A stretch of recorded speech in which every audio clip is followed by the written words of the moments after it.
Hi, this is TechCat Todd, and I just wanted to give you a quick tutorial on using a remote desktop connection from a Mac computer. So this is kind of my agenda today. It's a little different on a Mac, so let's kind of get in there. I'm actually virtualizing the Mac. This is something that we couldn't do a couple of years ago, but it really helps me. I own a Mac, but I don't have it here, so I'm running a Surface, and I've got a Mac Mojave on it.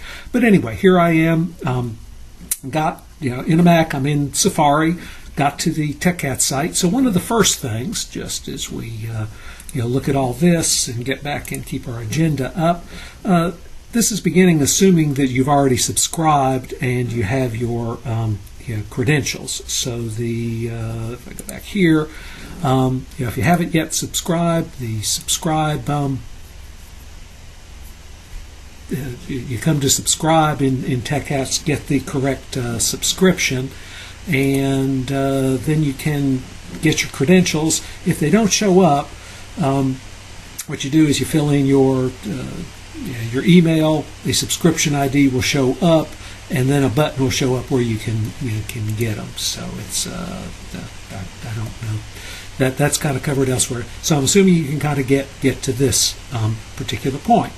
Now here's the thing about a remote desktop. You need to know the name of the computer you're remoting to, and yours is called vm1.techcatsolutions. This thing that's appended on the end, :3389, is the port. And 3389 is the default for remote desktop, so a lot of times you don't need to add it in there. Your login is probably something based on your email, right? Probably the first part of it.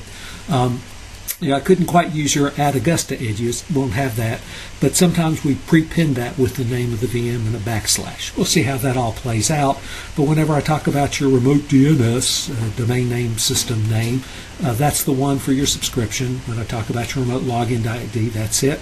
And if you don't know your password or the first time that you're in, what you can do is reset your password. I'm not going to demo it here because I already know what it is, but if you type in a new password and do reset RDP password, you'll get a message up here saying that's been reset. You'll also get an email back here just saying, oh, somebody reset the password, and that will be your RDP remote desktop protocol password.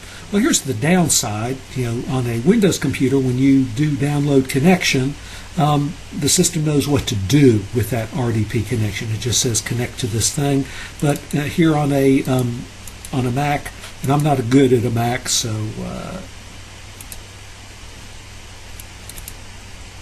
just bear with me. I thought that was going to open. Yeah, it did open it in Finder. Yeah, there just is no program associated with this, and so I'm just going to cancel that. And in fact, I am going to even move that to the trash. I don't need the connection. We're going to see how we can do something a little bit different. And so I'll close that. So the first time, maybe from a Mac, is go visit this help managing a remote desktop. That'll pop in a new window. Don't think it'll pop under. And what I recommend on a Mac is this Royal TS program for OS X, and you get a free version. They have a paid version. We don't need those features, but this brings you to the site. I've got it kind of pre-coded for the Mac. Whoops, and I passed it, and you can read about it. But I'm coming over here to the free download, and if we slide down, wait for it. There's Royal Mac for OS. You can get it for Windows. You can get it for Linux. So I've download that. You can see it's kind of doing a download, so just wait for it.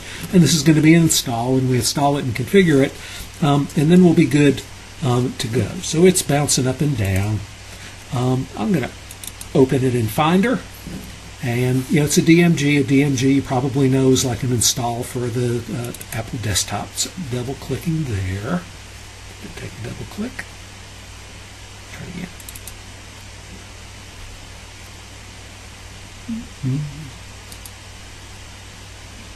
It just I had to wait for it. Okay, so it's just a typical install. I've read all this. I'm assuming that the agree isn't going to be too painful, and I hope this doesn't take too long. Just watching the install, I can sort of take a little time out and go do something else, but I think it'll be quick enough. Or you can just blip forward your thing if it takes too long. Okay, and so I'm going to double click now on Royal TSX because I wanted to add in applications, and it's doing a little happy dance in here because my Mac's getting some more software, plus it's free, and no wonder it's dancing. And so it kind of does some verify, and you only have to do this once, of course. This just gets the application in there. Once you have it, you can use actually TSX to do a lot of kinds of connection things. We'll be using it for a remote desktop, but you can secure shell into Linux boxes. That's handy, and I kind of chuckle, depending on what class you're in. That may be something that we do, and others of us are just interested in being able to,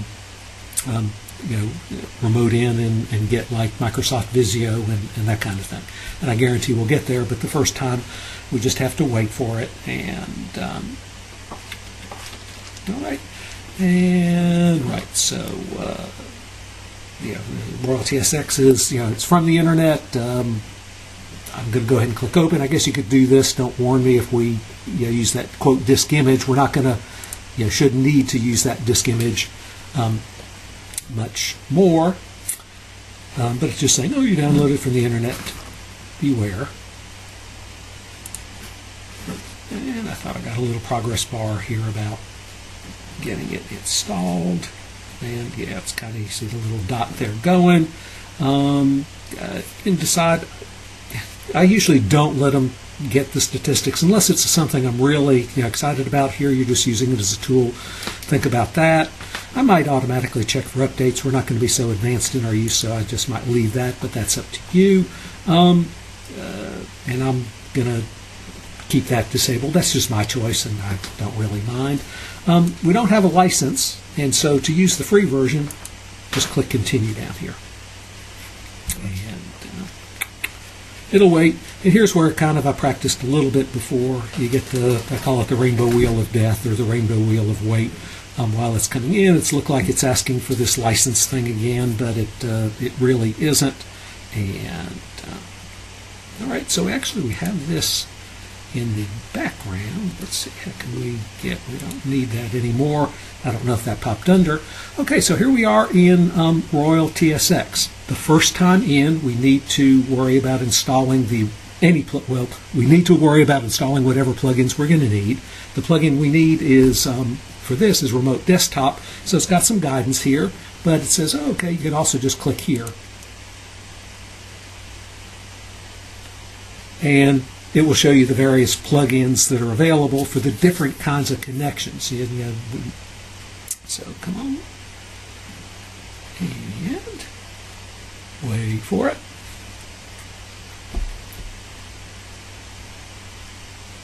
And it's searching. Yeah, okay, so there's, some of these I don't even know. I know what terminal is, file transfer VMware. But what we want to do is install the Remote Desktop plugin.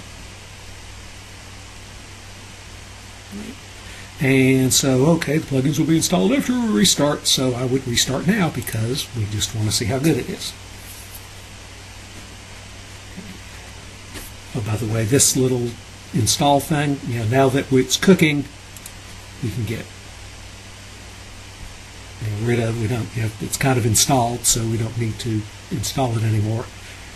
I don't know if this will. I think this will only come up. We can click open. You could click this, say don't warn me anymore. I don't mind being warned. What happened? It did kind of like a little reinstall when it got that remote desktop to plug in to add in. So that's why it asked again on that. I'm pretty sure it doesn't ask every time we start. It's only when we do some things.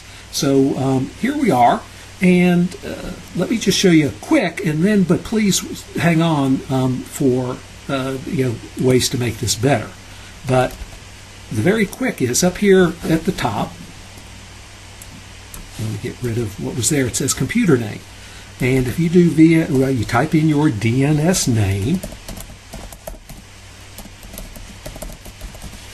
in there and press enter, then it'll show you all the ways you can connect. And we've only installed one, so we want to connect to that via remote desktop.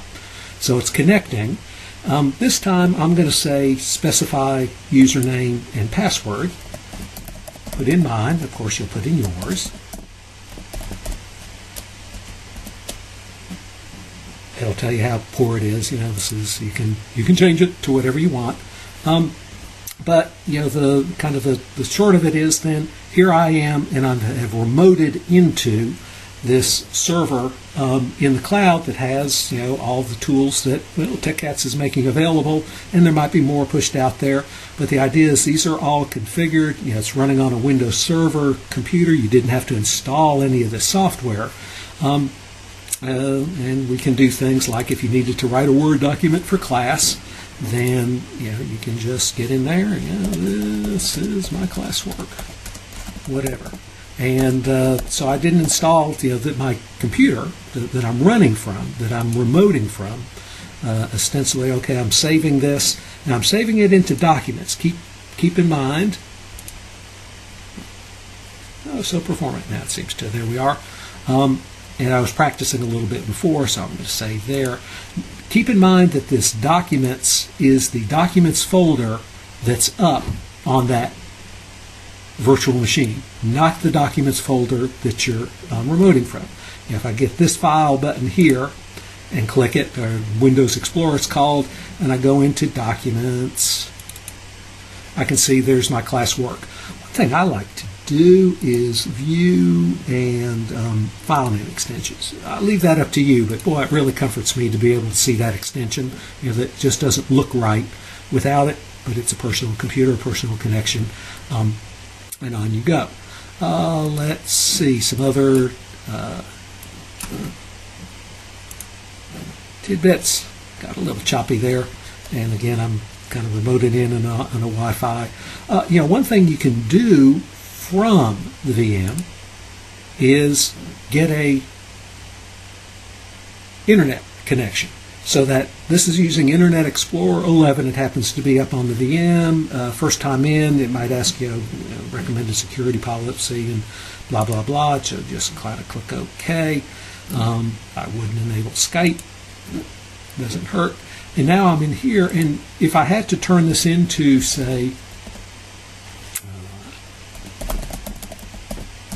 D2L at Augusta University, or go anywhere with it, notice what's happening is I am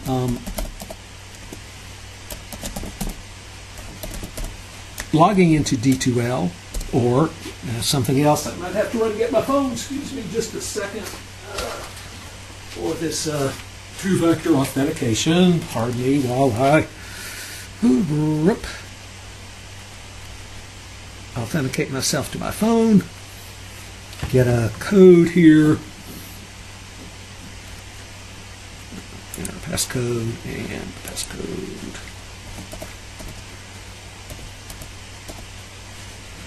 If you remember me for a while, log in. This is nothing about using this other than it looks to D2L like, oh, here's a brand new device, because you've never logged in from this computer.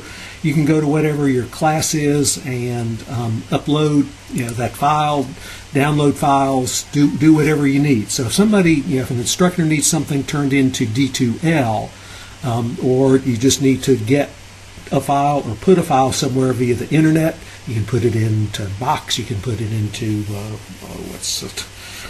OneDrive is Microsoft's, iCloud is Apple's. I forget. Anyway, you can. The idea is I could. Let me just even show you if you've never done, or just that you can pick it up off of documents. So if a student, this happens to be in my class, probably not the class you're taking, one of the classes that I do. If I click here on settings, I can think, or no, maybe it's here. I can view this as a student. That's just how it goes, blah, blah, blah. But if they were trying to go then to assignments and upload something, they would just look for it in documents, because all that's happening is this is all up on the, as far as the world's concerned, this is just another computer that is, accessing this, and I clicked submit without, so add file, and you can say upload. And this is just getting it into D2L. I'll show you shortly here how to get it. Oh, and if that was my file that I wanted to deliver from the documents folder that is up there in the VM.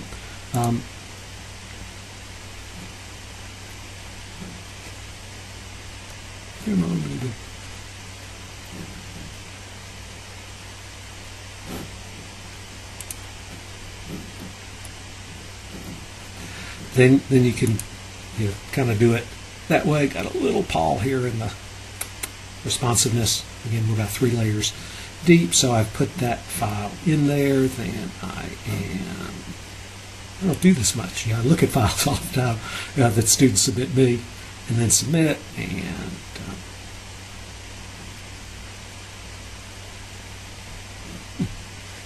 well, anyway, showed you how to point to it. That might have missed something along the way. So you have an internet connection up here in the VM, and you can use that. All right, so that's pretty much it. When you're done, with the connection, you can always come and either sign out, and that kind of closes off the session entirely. If you instead disconnect, it'll leave the session alive for, say, an hour, so you can come back to it. And so I'm going to go, well, maybe I'll disconnect. First, I'm going to do something. I'm going to get here just to show you about disconnect. Disconnect, if you come back in the hour, if you're right in the middle of doing something, right in the middle, all right, and then you decide to oh, I got to go somewhere, or you lose your internet connection, or something like that, then that's what is more like a disconnect. And you can disconnect among other ways by hitting the little power button after the start button. Sorry about the little choppiness. Again, you probably won't experience that with a tighter. Yep, might have bounced all my, looks like I got disconnected, whether I wanted to or not. Let me show you a few things that make the experience on a Mac a little bit better. The screen was a little small. We had to kind of go in a little bit, and it was a little hard to share files with my desktop. So I'm going to, and what I recommend you do is put those credentials in, with the free version, you're allowed to make one document, okay? And one document can have many connections, but what you can do is add into that document, let the document remember things like your DNS name and your login, even your password, and some other parameters about how you want to connect, so you don't have to type them in all the time. So, the display name doesn't matter, but I'm calling it kind of what it is. But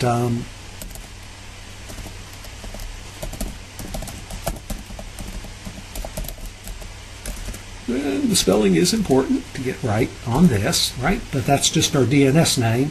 And notice that it kind of came in with port 3389 because that's where it goes. And I'm going to apply and close. There might be ways to stay in context.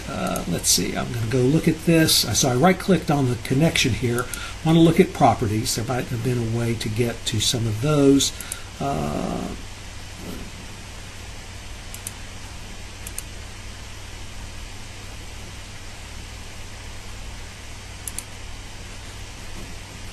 That's not what I want to do. There might be a better way to do this, but I'm going to come first here and add a credential. And there might be one way to do this going in. So, and here you can put this username and your, just make sure I got that right, your password. And apply and close, and it will remember that. Let's see, a couple of other properties I recommend. So I'm coming up to the remote desktop connection and looking at the properties here of that. So for the credential, now that I have it, I want to use an existing credential, and so I'm saying, oh, when you come to this one, use this credential, and yeah, that's good. Let's see, there was, this is important, that just if you want to save files from your, from the remote desktop back to your Mac, okay? So I've come down to this redirection while I'm working on this connection. You know, it will let you copy and paste the clipboard, but I found out that that only works for text files and I think BMP images. Not very great. So what I recommend you do is, if you do this disk drives, you know, get into redirect and say all disk drives. And I think if you're already remoted in, you have to re-remote in to get this activated. What that will do is allow the disk drives from your Mac to be visible while you're up in the remote desktop, so you can just put them down in your documents on your Mac or on the desktop on your Mac, so you have them. I'll show you how that looks. Just want to come back to see, yeah, does it, not used to this kind of saving as we go along. We looked at redirection and it's all disk drives. That's good.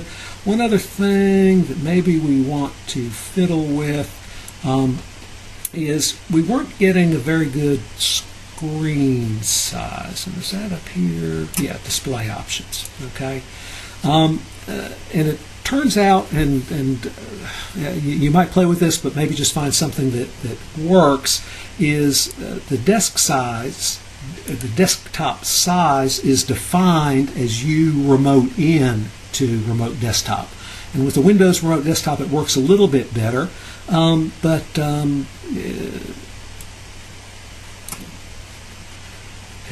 I don't know, so you can work with these numbers, but maybe make them a little bit bigger, and then you'll have a little bit more of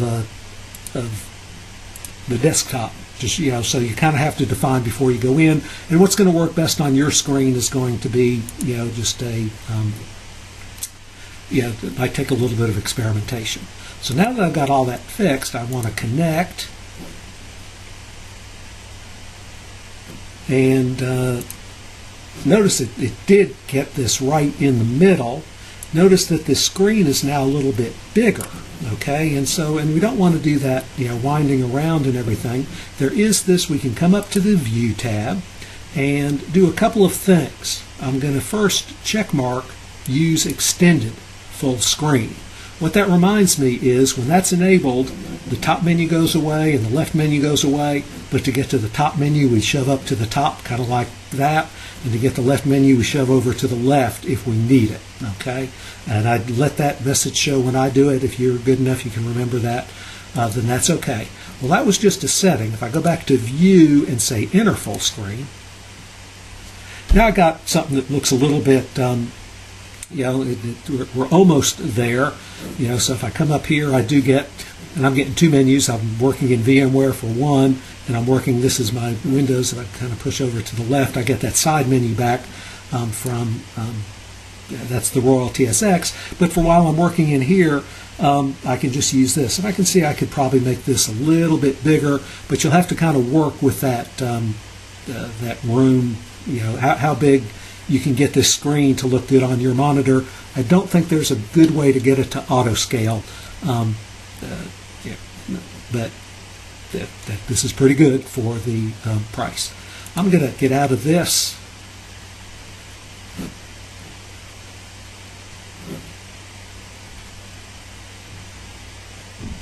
Just get a little hang up there. I mean, so we're getting that, and I don't save.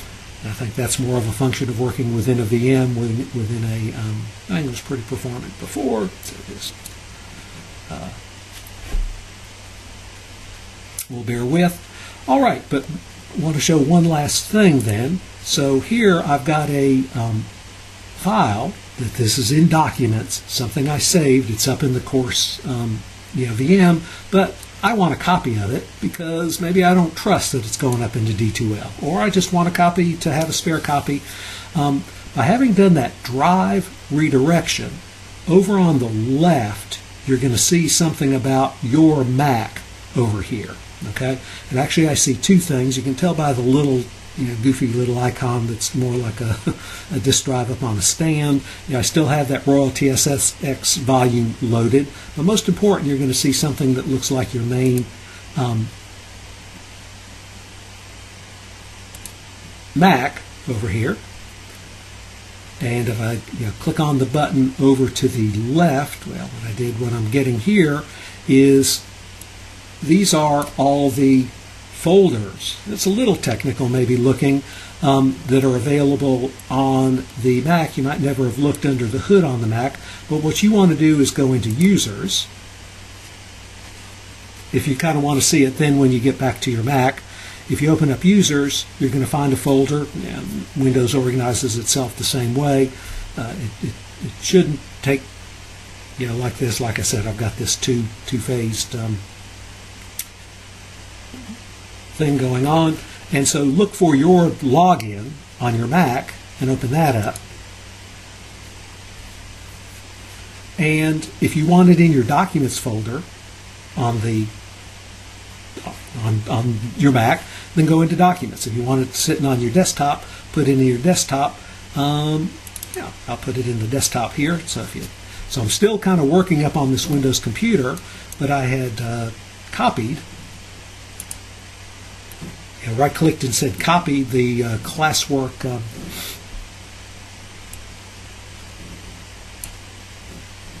file, and then I found this folder, the desktop, in this, kind of a little awkward. Okay, not instant, but we can do that there. And if great, if I kind of punch up here and let's see, let's minimize. It won't minimize. I might have to get out of full screen. Let me get out of full screen. So I'm going to exit full screen. It kind of comes down. I can minimize this. This is my Safari. This is another Safari window. This is there's probably a better way to get to the desktop. But there's my classwork.docs there. And by the same token, if you had some file that is, and if I can probably eject the Royal TSX now, that was that image that got kind of loaded. It's using it, but we can get it to let go later. But if any file that I put on my desktop now is going to be visible here if I needed to copy something up from my desktop. All right, and cancel this. This was my mouse, so I am now going over to the pad. So kind of between all the connections. So I'll go from the pad now, but I think I am pretty well done. I want to go check the thing. So we talked about how to start on a Mac. You'll have to install that Royal TSX or something else. There are other tools out there. That's been the best one, but working and saving work to your own client computer, we've done that. How to get to a course management system. And then when it comes time to end your session, I recommend if you're going to go for a while away, that you click on the Start button and you hover over the image of the person and sign out. That closes all the applications. If you're in the middle of something, tosses it, just closes it out. Doesn't delete it, so tosses it wasn't work, but any work you hadn't saved might get lost. It might get archived. If you're just going to be gone for a while, or kind of the default, if you just leave it alone for a while, is going to be disconnect. That leaves those applications open for an hour. If you reconnect, you're going to be back in Harness, but since I'm kind of done for good now, I'm going to sign out. The benefit of signing out for other people in the class is it frees up those resources up on the server so others can use them. And so if you're not going to be using them, then no reason for just to get them tied up. It's going to knock you off in an hour anyway. All right. So good luck with remoting. And again, just reach out to TechCat Solutions if you're having any issues.